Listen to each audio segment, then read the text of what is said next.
Hello, everyone. Thank you for joining us today. My name is Eric. I'm the Health Education Media Coordinator from All American Medical Group and Chinese Community Healthcare Association, and I will be your host today. CCHCA established in 1982 as a nonprofit medical group and is also the parent company for AAMG. CCHCA not only supports, but often also partners with organizations that strive for the improvement of public health. CCXCA's annual community grants program provides funding to projects benefiting the public health of Asian American communities of the San Francisco Bay Area. If you have a new idea for a community project like the program that we are presenting today, our community grants program for 2022 is accepting applications now.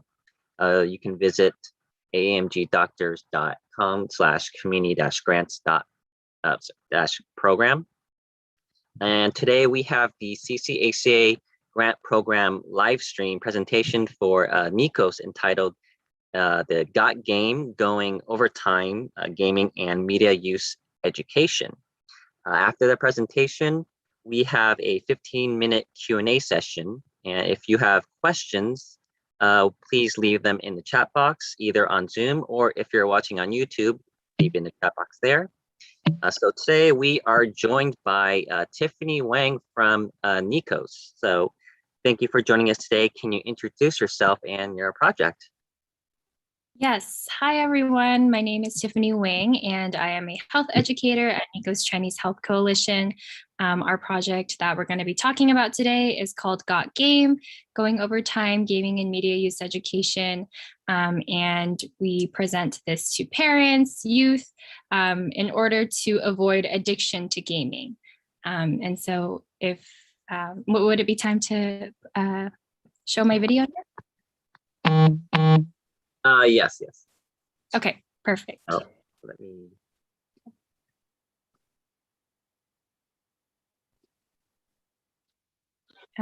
I think I need permission. Oh, perfect. Thank you. Okay.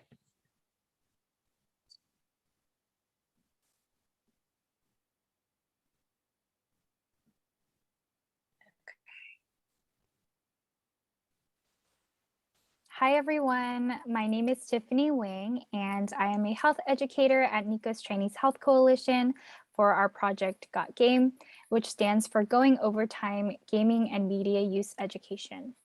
Today, I'll be talking about how adults, parents, and caregivers can best support their children and youth in using screens and playing video games safely and responsibly in order to avoid addiction. Before we dive in, we want to say a huge thank you to the Chinese Community Healthcare Association, who supports and funds our project. Got Game would not be possible without CCHC's support for the work that we've been doing, so we are very grateful for their generosity. We'll first start off with the game addiction scale, which asks a series of questions to help determine if gaming is becoming an addiction in someone's life. And so if a child answers sometimes, often, or very often, so in this red zone over here, to one question, this could potentially mean that gaming is a problem in your child's life. One answer in the red zone means that gaming may already be affecting one major area of their life. If a child answers in the red zone to 4 or more of these questions, this could mean that a child is addicted to gaming. And so these questions ask, how often in the last 6 months did your child think about playing a game all day long? Did your child spend increasing amounts of time on games? Did your child play games to forget about real life? Have others unsuccessfully tried to reduce your child's game use? Has your child felt bad when they were unable to play? Did your child have fights with others, like family or friends, over their time spent on games? And lastly, has your child neglected other important activities like school, work, or sports in order to play games? And so gaming really starts to become a problem when it begins to impact a major area of your child's life. So if you and your child are getting into arguments because of their gaming, or they're not turning in their homework, they're not sleeping, or they're spending more and more time on games, they may be struggling with a gaming problem or a potential addiction to gaming. So to reiterate, answering in the red zone to one question could potentially mean that there's a problem, and answering in the red zone to 4 or more questions could spell addiction. Here are some examples of popular video games that you or your child may have played before. Different games may appeal to different audiences, but many games use similar elements to keep people hooked. These games can be played on various platforms, including consoles like a PlayStation or a Nintendo Switch. They can be played on smartphones, laptops, and PCs, and even social media apps. And so I've put this statement on the screen. It says, all video gaming and screen use is bad. I want us all to think about if this is true or if this is false, just for a moment. What do you think? Do you think that this is true or false? This is actually false. We're not here to say that all video games and screen use are bad or to never play video games, because there are many positive ways that we can use screens and video games. There are different types of screen time. There's active screen time and passive screen time. Active screen time refers to cognitively, socially, or physically engaging screen-based activities. So for example, brain teasers or online strategy games, virtual reality and augmented reality games that make you move, social media apps that connect you to friends and family. These are all considered active types of screen time. Here we are thinking, we're strategizing, problem solving, and actively engaging. So this interaction and engagement can help stimulate our brains. On the other hand, passive screen time refers to passively receiving screen-based information. For example, scrolling aimlessly on social media apps like Instagram, Facebook, or TikTok, binge watching TV shows or videos on Netflix and YouTube. And there's been research that shows that adolescents who spend 4 or more hours a day of passive screen time were more likely to have mental health problems such as depression and anxiety. Thus, it's really important for us to help set limits for our children on not only the amount of time they spend on screens, but the type of screen time they engage in as well. Video games may have positive or negative impacts, or even both, on a person's life. Some positive outcomes of video games and screen use may include learning new skills or about new topics like art, playing an instrument, exercise, and cooking, cultivating relationships and friendships, especially during a time where children aren't able to go out and go to school and see their friends. It can also create critical thinking and thinking creatively when engaging in active screen time. Some negative impacts of excessive gaming and screen use may include difficulty sleeping, angry outbursts, possible weight gain from a lack of exercise, arguments between family members, computer viruses if games are not downloaded safely, and spending too much money on in-game purchases. There is a study surveying Fortnite gamers that showed that almost 70% of players have made an in-game purchase on things like clothing for their characters, tools, and dance moves, even though the game itself is free to play. A child's self-esteem or how they feel about themselves can be impacted positively or negatively by video games or screen use, which is why we put it in the middle here. For example, they feel really good about themselves if they win, or really bad about themselves if they lose. So video gaming and screen use isn't all good or all bad, but it's important for us to set limits for our children in order to avoid the negative impacts that may result from excessive gaming or screen use. So how do we then encourage and teach our children to use screens in a way that avoids addiction and problematic video game and screen use? In this section, I'm going to provide some tips on how to one-up and how we can work with our children to use screens safely and responsibly. So we have 4 topics that we're going to go over. Our first topic is just some guidelines and recommendations for screen use. And so the American Academy of Pediatrics provides guidelines and recommendations for children based on age. So for children younger than 18 months old, limit their screen use to only video chatting while accompanied by an adult. Parents and caregivers of children 18 to 24 months are recommended to limit screen time to watching only educational programming with a caregiver. For children 2 to 5 years old, parents and caregivers are recommended to limit non-educational screen time to only 1 hour per day. For children 6 years and older, the American Academy of Pediatrics recommends parents to encourage healthy habits and limiting activities that include screens. For all children, they encourage a healthy media diet that considers the quality and the quantity of screen time. What types of games and screen use is your child engaging in? What kind of content is in those games or videos that they're watching? How many hours is your child spending on screens each day? These are some questions that you can ask to gauge that healthy media diet.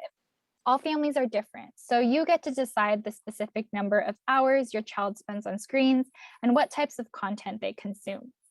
It's important that you're consistent about these limits and types of media that your child are allowed to view, and that you're firm with the media rules that you put in place. A tool that can help you with this is creating a family media use plan, which we'll talk about in the coming slides. And so we wanted to share the game rating information that can be found on video games in the store and online, and tell what kind of content may be in the game and the ages the game may be appropriate for. So the rating E for everyone means that this game is okay to play for all ages. The rating E with the 10+, everyone 10 and older, means that the game is generally suitable for those ages 10 and up. Games that are rated T for teen are generally suitable for those ages 13 and older. The rating M for mature means that this game is suitable for people 17 years old and older. Games with the rating A with the O, adults only, are suitable for people ages 18 and older. The last rating, RP, is used for new games that have not yet been rated. So it's your decision as a parent or a caregiver what video games your child plays. So this can be used as a guide to monitor the type of video games that your child plays. So the next time your child asks you to buy a game online or in the store, we recommend you to be aware of the rating before purchasing or downloading it. Next, I'll be talking about creating a family media use plan. And we're going to be putting these handouts on our website, nicoschc.org, very soon. And so there you'll be able to find this information sheet for the family media use plan, as well as a handout for 4 different age groups, 18 to 24 months, 2 to 5 years old, 6 to 12 years old, and 13 to 18 years old. And so I'll first go over the information sheet. And so it says, media should work for you and within your family values and parenting style. When media is used thoughtfully and appropriately, it can enhance daily life.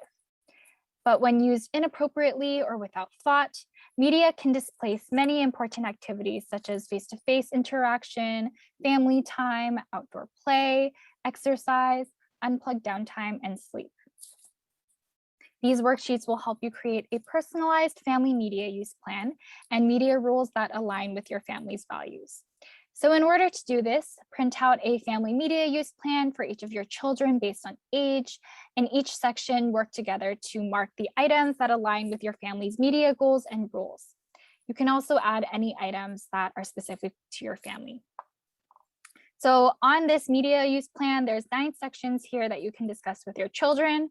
The first one is screen-free zones and where screens are not allowed, screen-free times, times where screens are off limits like dinner time or before bedtime, device curfews, so at what time screens are turned off in your household and where they will be kept after the curfew time, choosing educational media that's worth your time, and diversifying and using different types of media that promote interaction, connection, and creativity.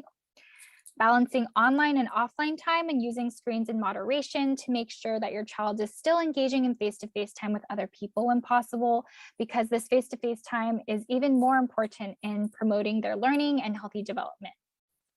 Being a good digital citizen and discussing the serious consequences of online bullying. And if your child is a victim of online bullying or cyberbullying, providing them support and considering separating them from the social media platforms or games where the bullying is occurring. Prioritizing safety first and keeping your child safe by treating media as you would any other environment in your child's life. So for example, if you take your child to the park, you would monitor them and make sure that their surroundings are safe for them to play. So doing the same with media, video games and screen use, like screening and monitoring the games they play or the videos that they're watching before they watch them. Getting adequate sleep and exercise is of course very important for kids to grow strong and healthy. And lastly, manners matter. Remind your children that having an electronic device is not an excuse to forget their good manners. And so here is an example of a media use plan for a 6 to 12-year-old. So as you can see, for each section, there are check boxes and rules that you can discuss with your child so that you can collaboratively come up with these rules for your family. And so, for example, in the middle box, balancing online and offline time, it says, by decreasing screen time, we will have more time for reading, sleeping, being with friends, doing hobbies I like, playing outside, joining a team or playing a sport, and playing board games or having creative time. And so you can talk to your child about it, and you can mark off which ones of these you feel are important for your child and for your family. And so it's really important that we discuss this with our children and set limits, because research has shown that screen use can impact the brain. There's been data that shows us that kids who use screens for 2 hours a day or more had lower scores on thinking and language tests. Additionally, this study showed that the brains of kids who use screens 7 hours a day or more had premature thinning of the outer brain cortex, which plays a role in our senses like hearing and touch, and also other higher functioning such as speech, thinking, and memory. So it's really important to help our kids set these limits in order to protect their brain health.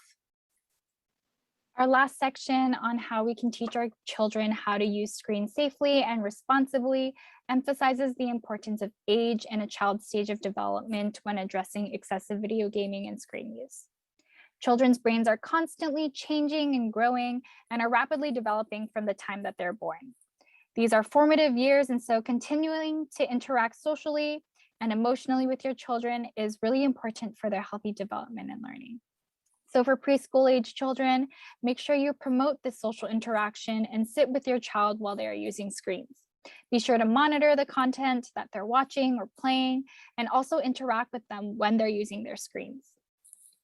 You can also do this by doing hands-on activities with educational content and active screen time, where they're actively engaging and doing things like building or strategizing. So for example, if they're playing a game, ask them questions and converse with them to stimulate brain activity.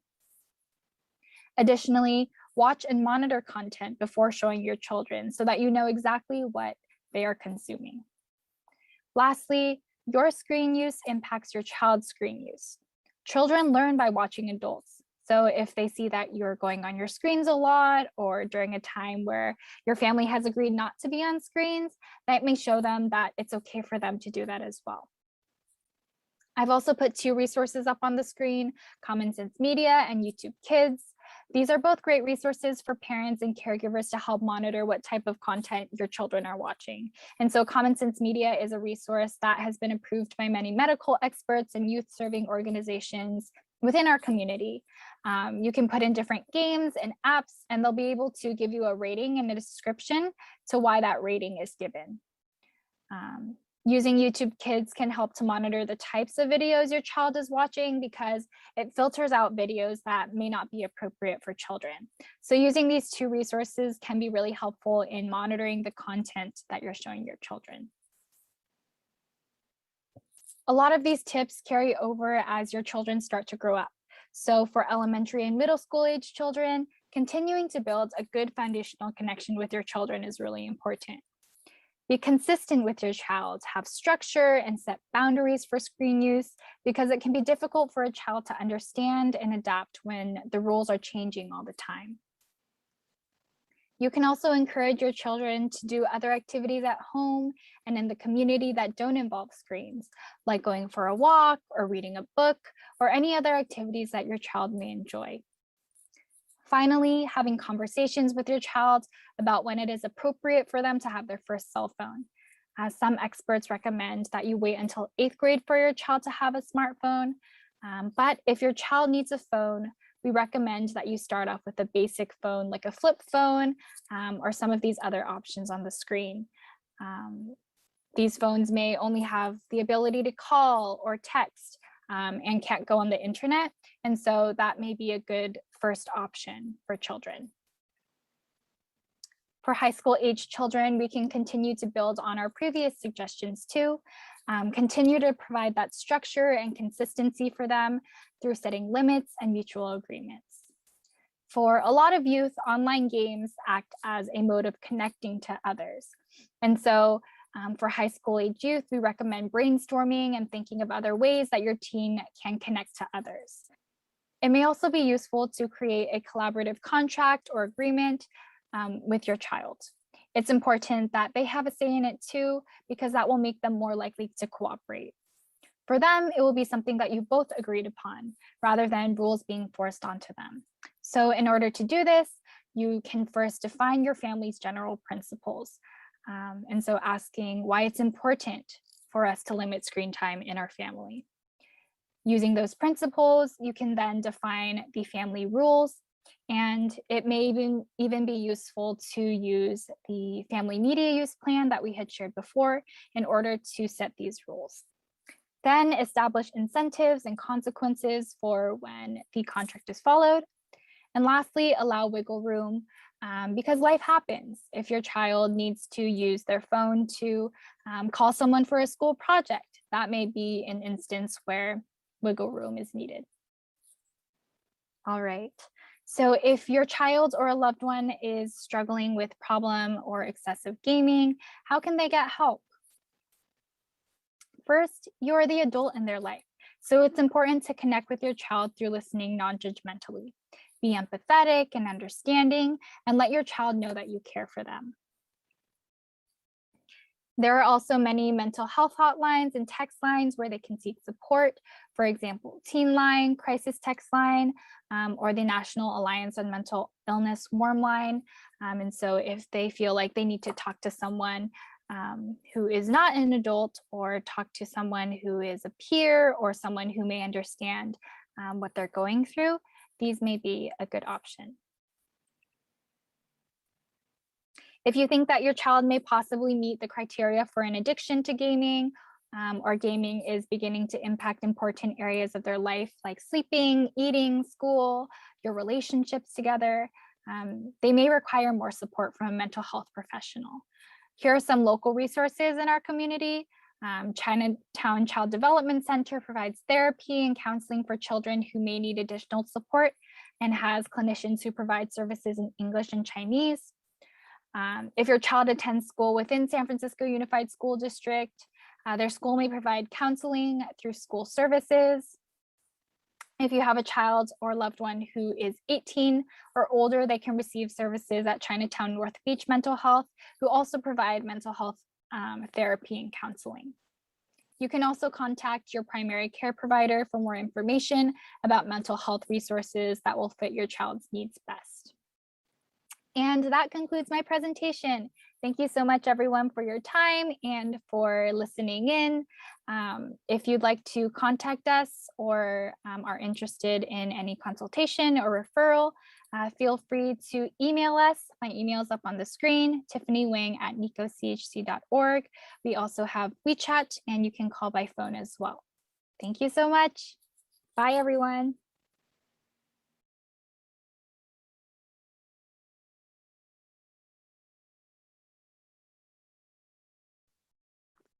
Okay, great presentation, Tiffany. Thank you so much. Yeah, it's there's a lot. I think nowadays, since we're sheltering at home in the pandemic right now, a lot of people are just kind of glued to their screen, whether it's on computer or phones. And yeah, it is important to take your time away from the screen and find some other like non-digital ways to distract yourself. So we'll go into the Q&A now, and if anyone else has questions of their own that they'd like to ask, you can please leave them in the chat on Zoom or YouTube. So we'll go into the first question then. So this is for NICOS in general. So can you tell us what kind of services that NICOS offers, and if there are any free services for everyone in the community? Yes, so we have many different projects focusing on various health topics and that offer free services for anyone in the community. And so one of our projects is our problem gambling project, the Chinese Community Problem Gambling Project. For this project, we do a lot of health education, a lot of raising awareness, or actually similar to Got Game, raising awareness and preventing addiction to gambling. Additionally, for the gambling project, we also have our Chinese problem gambling helpline, and the number for that is 1-888-968-7888. And if anyone who is struggling with problem gambling or addiction to gambling, or even a loved one who knows someone who is struggling with gambling addiction, can call that hotline to receive services and counseling. And that's bilingual as well, English and Chinese. We also provide assistance with Medi-Cal in covered California. Our staff can assist with new enrollment, case management, and annual eligibility. We also have our Children's Oral Health Project, which provides education to parents and children about oral health. They also provide oral health kits as well. We also do outreach and tabling at different community events. And annually, we hold our Chinatown Community Health Fair. And this year, it's going to be on October 16th, 2021. It may be a hybrid event this year due to COVID, which happened last year as well. And so in person, there may be health screenings. Last year, we had dental screenings, flu shots, COVID testing, and we also had online educational workshops like this one. That's great.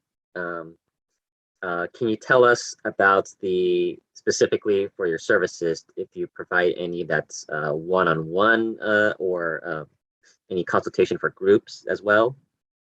Yes. Yeah. So for one-on-one services, the only one that we really provide is Medi-Cal in covered California, like case management and enrollment. But for groups, we have for the problem gambling project, oral health, and for Got Game, we do a lot of trainings for groups. We do workshops like this one. And so if any community members or community groups are interested in learning more about those, we offer free workshops and free presentations to the community. So then about this project, and well, I guess about NICOS and this project as well, who would be the ideal clients for this project and the other services? Yeah. So for our project, for Got Game, our main audiences are adults, caregivers, and youth as well. And so the presentation that we just showed is our parent and caregiver focused curriculum. We also have a youth focused curriculum that can be adapted for elementary, middle, and high school students. We also have the parent curriculum in Chinese, which we showed last week.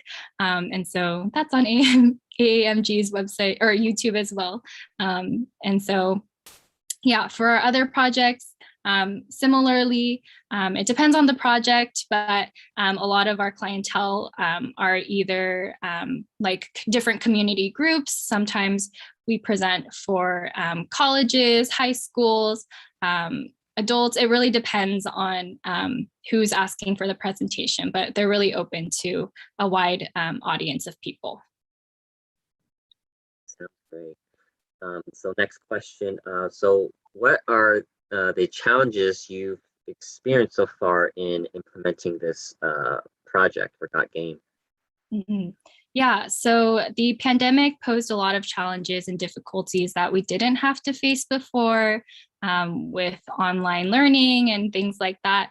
And so first off, many of our bilingual staff were diverted to emergency COVID response and frontline work, which made it difficult for our project to have that bilingual support. COVID also impacted our outreach strategies. We typically outreach to SFUSD health ed classes, health education classes, but a lot of classes had restrictions on online classes. A lot of different classes had like different requirements for their guest presenters when they started to open up their classes. And so we learned a lot along the way about connecting with community stakeholders and groups that we wanted to outreach to, as well as engaging students during an online presentation in a virtual classroom. And so we had to implement strategies like online polls and things to engage our students. I see. So, well, on the flip side, then, can you share us any of the successful stories that you've had so far for working on this project? Mm-hmm. Yeah, so this year we actually developed our parent curriculum. So this is something that we've been working on. Something that we've been working on, and we were able to translate it into Chinese, and also we're continuing to create bilingual materials to accompany our presentation as well. Through our outreach and educational efforts, we've reached 2,858 individuals at schools, community-based agencies, youth conferences, and different community outreach events, despite the challenges that we faced during the pandemic.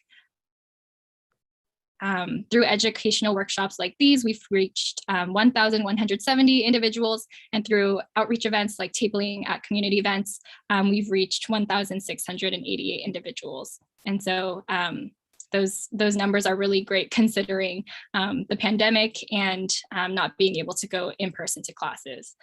We've also built solid partnerships with SFUSD Health Education Department, both the administrative teams and teachers, which has been like super important in bringing this information to students. And so we're really grateful that we were able to build those relationships even further. And our curriculum for youth has also received praise from educators and students as well. They really find it informative, engaging, and age appropriate. And a lot of the students were open to sharing with their friends what they had learned in our presentation. And so we count that as a success. That sounds amazing. Yeah. I think as gaming and entertainment, that's really popular for I mean, not just this time, but I think for a long time. It's something that I think everyone engages in, whether it's for just a little bit or most of their days. I think there's a strong appeal with just like this project and like learning to manage it well. Not just not just for gaming, but also like TV watching and that. So there's a lot to learn about it that I really appreciate you sharing with us today. Mm-hmm. So I guess the last question is for NICOS, what would be the best way to reach out to NICOS, either for this kind of project or just for in general their services? Mm-hmm. Yeah, so email, phone, or WeChat are great. I can share our information again. And so let me share my screen. Okay, So my email is up here. My colleague Leah's email is up here as well. Leah is bilingual, so she can speak Chinese. And so we also have our WeChat QR code and our phone number down here as well. And so any of those ways are great ways to contact us for consultation or referral if anyone has any questions as well. Sounds great. Thank you so much. Mhm. So then I think that will conclude the grant presentation for today. So I just want to reiterate some things again. As a reminder, we do have more presentations for our CCHCA grant program coming up. You can access the schedule located on our website at amgdoctors.com. If you click on the English site here, and then access the health workshops from this button over here.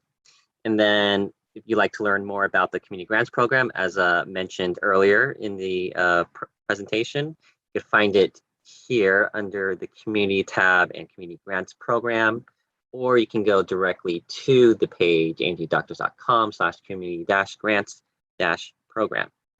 I've been your host, Eric from AMG, and we post the latest updates on our news page as well as on our social media platforms. That's Facebook, YouTube, Instagram, Twitter. Well, you can watch this presentation again on YouTube, as well as other hundreds of our other videos on many different health topics right on the channel. That's AMG Doctors. So again, I just want to thank everyone who joined us today. That includes everyone else at NICOS who wanted to show up to see you present this. So yeah, and again, very special thanks to you, Tiffany, and your team from NICOS for coming on and putting this presentation together. So that will be the end of the program. And until then, stay safe and healthy, everyone, and hope you have a good day. All right, bye-bye.